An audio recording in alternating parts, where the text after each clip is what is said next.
اندام دسته سروکتیا انا کسیش قامشلو سليمان اوصل لقال منه كاك سليمان بخير هاتي و بخير هاتي بله و ایرو جوینا خود شکر و بریار دا کو اوفیسین خواه لجندریس و افرینه وکن و پلانا و چاوه هونی کنگی وان اوفیسان وکن ایوار باش سپاس جرودا و فرماندهی تباره ام سرساغی جمال باتی شهدای خورد خوازن ساغلمی بریندار ارد خوازن یعنی براستی ملتی خواه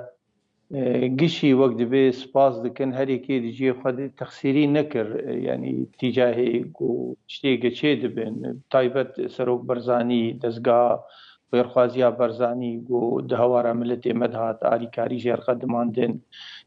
جي سباسيك مزنبو مورالي ملتي مقلكي بلنكر إما وك أنجمانا الاجتماعية كرد أم بريد ورد هنا أم دناب ملتي خود ملتي مهي أنجماني خوجي هنا كاروباري خود كن لي بلكي دزقه ما يقولوا مكاتب ما فقرات ما تنبون بسبب في كارثة براستي مدي انه جبوغو ام بيتر كاربن خدمتي بكن جبوغو ام بيتر يعني كاربن خدمتها ملتي خدبن ام كاربن يعني وان دزقها فكن ويقلك باش به حوالي مي عفرين وان دفرين دردور عفريني بقشتي ويلسر بشغل زوترين دبد كاربن بشيخ فكن في حال قو يعني تعرضي أستنجيانا يعني و رسمي ودستور ستانديج بو فكرنا اوفيسي يعني اجندايك هيا مثلا بلانك هيا ام بيجند نوفا ما كده نوفا حفتايا كده و اوفيسين وورم فكرن ما دستور شكسكي نخواستي بريد امير جيمي ما دستور نتخواست و ايرو بعد دفرين يعني الي جزيره جيد ما دستور شكسكي نخواستي هر واد ورجي دستور شكسكي نخواست نزحمتك يا سليمان يعني تزاني الويدري دستلات هنا الويدري بريارة ما او انه هفالي ما هرن دزقه خوفكن مقراتي خوفكن قراستي استنجيا بون وشاغي يعني هفالي مد ائتلاف دوي بموضوع معالجه بكن سواء بتركيا ربي سواء بائتلاف ربي سواء بفان فصائل ربي ما دوي قرك يعني فان استنجياج مرشينكم براسي اف كارثه اغو بسري فان هردو دولتات هات يعني تخستن انه اطراف قش اعاده نظر سياساتي خد بكن مواقفي خد بكن ام شو قيسي بشوك البر كوارثي ايجو جم تعالى تيم سري ملتيما يعني قرك تفد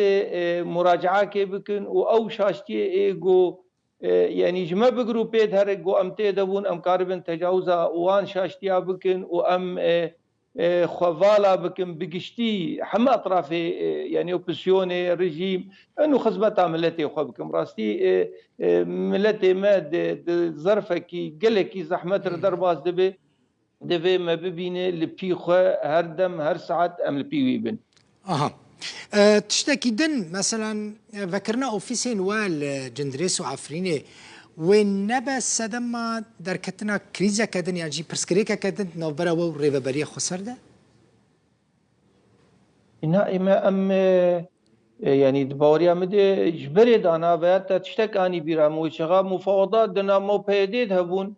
وثيقة سياسي آقو مبهفدور إنجاز كر يعني ام اتفاق بون هر يكيش ما ويد جي خد كاربك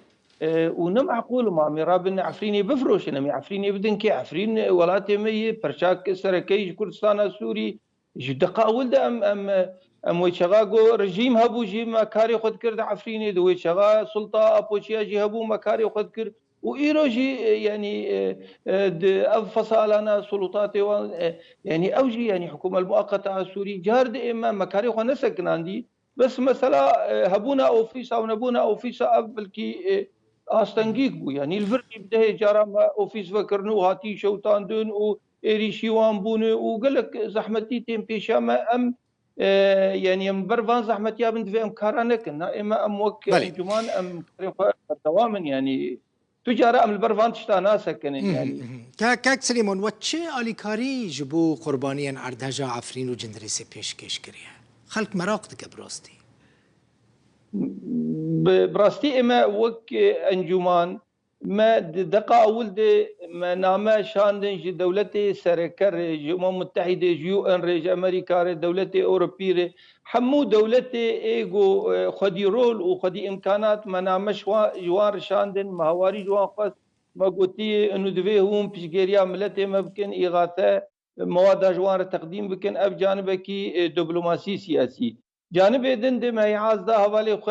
لحم سراسر اوروبا بو الیکاری ج ملت خور بدن هبدو هر یکی الگور امکانات خو هر وها کردستان يعني عراق جي او جي وقت به کارک بوج بو هفدانا الیکاریا وبيتر مركزان دي سر الیکاری مادي جبو گوشناوان سهلتر بجمر وك انجمان يعني بلكي شتيدن زحمتي البيشام هبن ام مكرنه وام بردوام جيت يعني وقت بارتي جي يعني بارتين انجمان جي يعني هذيك جالي خوشي بكاري رابو والي كاري قدماندن يعني ام نسكنينه لغور امكاناتي خا ام زيدي حجمي خوشي نادم خا لغور امكاناتي خا ام نسكنين وام البي ملتي خا وجدقه اول دي انجماني مي خوجي لجنديرس لعفرين لبي ملتي خا دبون الیکاری ملتی خود اون چاوا الیکاریان در باسی عفرینه دکن یعنی و چاوا الیکاری در باس کرن اما وقت مشترقو ما بيتر ركزان سر الیکاری مادي الیکاری مادي دريه خوي خاص رام دشيني جوان حوالي خور بوجب سجلاتني رسمي المالبات برا دكن وهر كي نابي مالبات واضراري جو غاشتني وبريغو دغيوي مالبات بيتر دولة فان الیکاری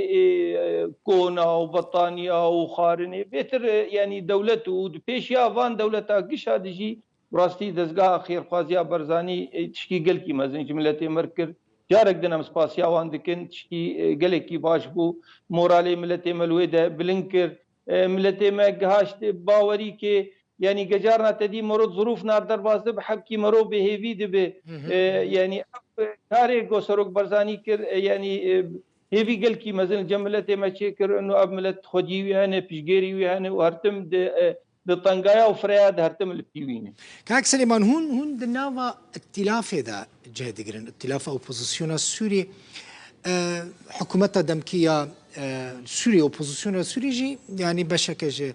ائتلاف دكاربو برولا خرابه جبو يعني كاريا يعني جي بچا هورا قربانيين هريما عفرينيين اردهجي